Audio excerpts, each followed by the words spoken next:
j'espère que vous allez bien. Par ces temps un petit peu compliqués que nous vivons tous ensemble, eh bien j'avais envie de remettre un petit peu de magie dans ma vie et pourquoi pas dans la vôtre. Alors tout de suite sans préambule, est-ce que ça vous dirait un petit tour de magie? Ouais. Avec des cartes? Ouais, avec des cartes. Très bien, ça tombe bien, j'en ai justement un paquet là. C'est fou. Alors, un petit tour de cartes. On va commencer par mélanger un petit peu les cartes parce que évidemment c'est la base, hein. Il faut commencer à mélanger un petit peu et à perdre les cartes. Alors je vous montre quand même, hein, n'est-ce pas? Voilà, toutes les cartes sont différentes d'un côté et elles sont bleues de l'autre côté. Voilà, c'est un jeu de cartes ordinaire, hein, n'allez pas chercher midi à 14h, il n'y a vraiment pas de quoi fouetter un chat, c'est un jeu classique. Le tour que je vais vous faire aujourd'hui s'appelle Twisting the Aces. Et il est signé par un des maîtres de la magie, un Canadien, Dai Vernon, qu'on appelait aussi le professeur. Alors rien à voir avec la Casa des Papel, hein, mais c'était dans la magie qu'il excellait. Dai Vernon. Et un de ses tours de prédilection s'appelle Twisting the Aces. Et c'est ce tour que j'affectionne particulièrement puisque c'est un des premiers tours que j'ai appris quand j'ai commencé la magie. C'est même d'ailleurs le tout premier.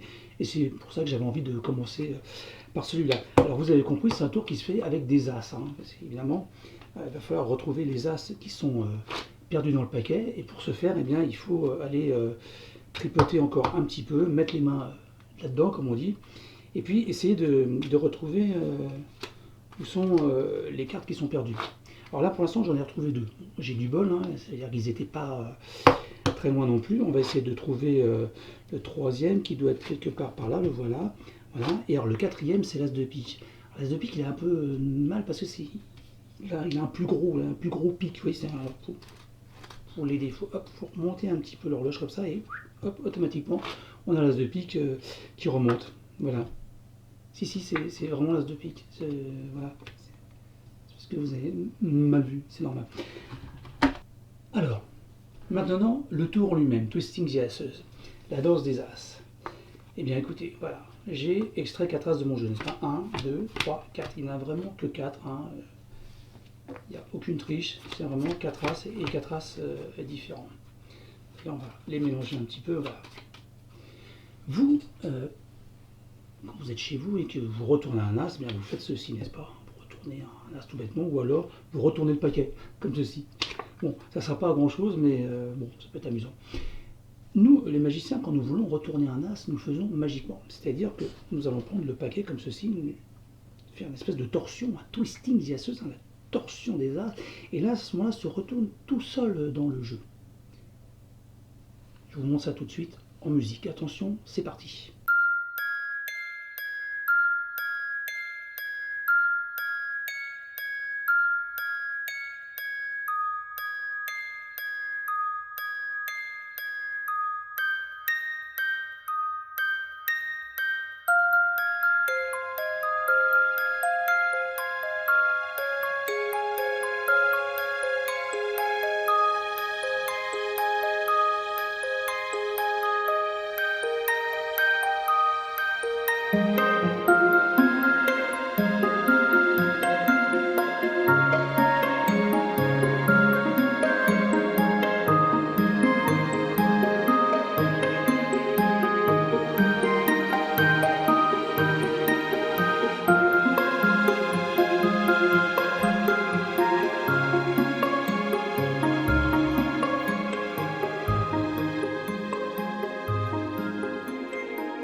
Et voilà, c'était Twisting the Aces de Dai Vernon. J'espère que ce petit tour vous a plu. Je reviendrai prochainement avec un nouveau tour, mais cette fois-ci un tour de mentalisme. Le mentalisme, c'est une branche un peu particulière de la magie, car là, il s'agit d'induction. Allez, à très bientôt.